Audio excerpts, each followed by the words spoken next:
All right, so you're working with Fabric. You're just barely hanging on. You're watching the videos. You created your Fabric database. You loaded data. You're seeing how you create queries, but this stuff's just really new to you, and you're looking for help. Don't worry, I got you, and more importantly, Fabric has got you in these amazing functionalities for like all these templates they provide for you. It's fantastic. I wish I had this. All right, do the whole YouTube thing. Like, subscribe, share this with your community of practice. Share with anyone who's working this stuff. They got to know how this stuff works too. All right. Now, when we head into our Fabric database, we're going to notice that there's a new option that's available for us. That we've got this templates option up here, and I'm going to zoom in so you can see it. All right, so templates helps us with a few different things. They're listed here: new schemas, tables, views, stored procedures, or functions. Let's talk about each one of these. All right, a new schema. When it comes to databases, one of the things we like to do is we like to separate out the data that we have inside of our warehouse or our database, right? That allows us to cluster things together for certain activities, for security, all sorts of other things, right? So, one of the like best practices out there that I didn't follow in this demo, but like you might follow, is maybe you use a land database to copy all of your data in a raw format, and then you do your transformations on top of that, right? That's your whole like load, then extract elt etl whatever elt whatever, where you just land it raw and then you bring it over. So a good way to do that is with an LND schema.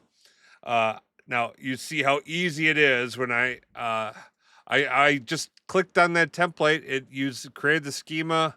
I just updated with the LND, and now I click on run, and I'm going to see that I've got a new landed schema is available for me to work and operate with.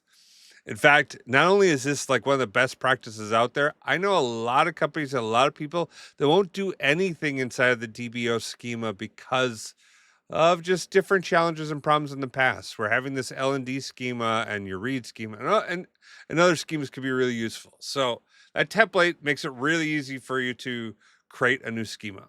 Next up on the chopping block, we've got the new table schema. Okay.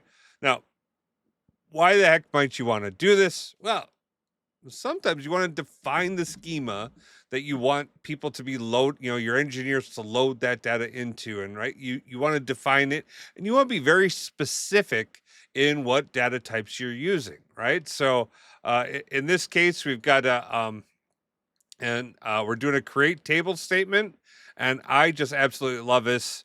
We've got a definition right here for the ID column on this table. Okay, so let's look at this. We've got the field name, which is ID. The data type is going to be int or an integer, so that means it's going to be like a 1 2 3, that type of thing, right? We're telling the database that this cannot be null. Okay, like that you cannot have null values in for your key. Okay, and that we're going to give it the instruction that this is the primary key of the table. Okay, now I could go in and I could change this up, so I could call this I get, we could make it something other than ID, right? So we could call it date key. Boy, I can't type today. Date key int not null, right? And we could define it like that. All sorts of different things you can do. Um, but I could go through and then go in and modify all of these. I can explicitly be very specific in what data types, the sizes, if it's null or not. We could choose it. Like, okay, hey, I want, okay, I'm going to remove it on that not null. We're going to let that one be null. Like, why the heck not, right? Um, but all of that stuff is controlled within right within the screen here. You can do it very easy for you, right? So this, if I were to create this table, I could hit run, and I'm going to see that it's going to run and succeed. And if I go and I look over at my tables, I'm going to have a table name table out inside of my model. Okay. Now, fantastic. Let's look at my next template. Okay. What's not in the template though? is script the drop. Okay. So if I choose script the drop from over on here, it's going to go and it's going to like look for if there's an object name table name.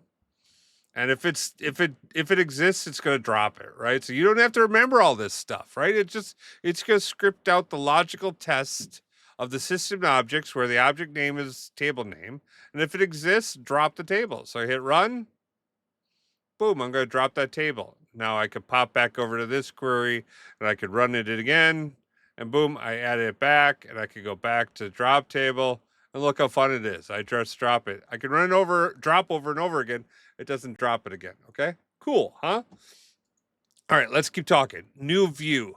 All right, a view is it's taking a query of the data and turning it into a database object that you can query in and of itself.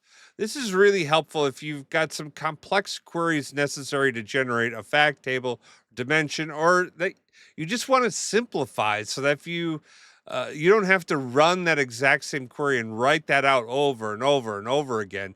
You just want to have that query just be part of your warehouse or your database. You can create that view right here.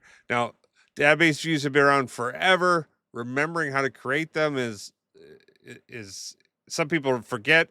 It's very simple. It's create view, and then the schema that the view is going to be, the name of the view, as, and then here is the query that you're going to be putting into the view. So in this case, there's no table name, a table here, so it won't run. It won't, it won't work. Right? We could test it out by highlighting our query and hitting run.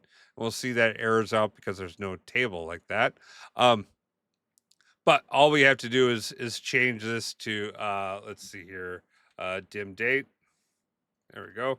Dim date. Create view 1. I could run this. You see that it succeeded. And if I go over to my views, I've got my view up here. Clicking on it takes me and shows me all the values inside of that. Pretty easy, right? That's big fan of that one. All right. Next, new store procedure. Okay. Store procedures are great because it allows you to do all sorts of functionality to either like ingest data, modify data, return data. So again, this is all about standardizing processes and make it so that you script your code one time and then you could just use it over and over again instead of like having to remember how to update a table or how to return results for an API call or something like that, right? So again, create procedure already created for you. You've got the create procedure statement. This will create the procedure dbo.store procedure name. Now you could change the DBO, you could change the store procedure name. A note, the database object, the schema here, has to exist when you run this. It won't like automatically create schemas for you, so be aware of that. It's got good guides here for like creating different parameters that you might feed into your uh, into your store procedure. It, like, shows you how to do a data type, shows you how to set default values, the whole thing. Really, it's quite good. And then it shows, okay, hey, and begin, and then it's like, okay, select what based on these parameters. Okay, really. Like I can't tell you every time I go to create a sort of procedure. In the past, I've like gone and looked it up, make sure I got the syntax right. Now I could just use this template and I'm off to the races, right? All right, last one. New function. This comes in the same, along the same lines as stored procedures, but a function can be called in queries. It can be called in a whole bunch of different places. This is the template for bringing this together, right? Like your function might be like invoking a name where it like always brings out the name and for people in a very specific pattern so that you're not loading it all the time, but I don't know. There's a whole bunch of use cases for functions. I'm not going to go deep into it, just showing you that, like, hey, same thing, created the function with the schema, the function name, shows you how to create parameters and how to return them and execute them. All right. What is going on here? These templates really help make our lives much easier to keep things up and running and going. Makes our entire development cycle easier and less painful. Uh, I hope you like this stuff as much as I do. It's You don't know it. I don't know what time or where you're watching it, but it's Saturday for me. It's almost 1 in the afternoon. I've been working on this stuff all day. I just love these things. I hope you do too. And if you do, make sure you put a like down below, leave a comment. Let me know how much you love working with data. You have the best day ever. Peace. All right. And I get it. We talk about this all the time. You hear it. You see me. At the end of these videos, I always tell you, if you need help, reach out. bakertilly.com/digital. Click on the little link to get help. You fill out some information. Myself, someone else will reach out to you. And we'll make sure that you're okay. All right. You want to learn more? Check out these videos right here. They're not shabby, I hope. Watch these. Become your own data god. You can do it. I have 100% confidence in you. All right.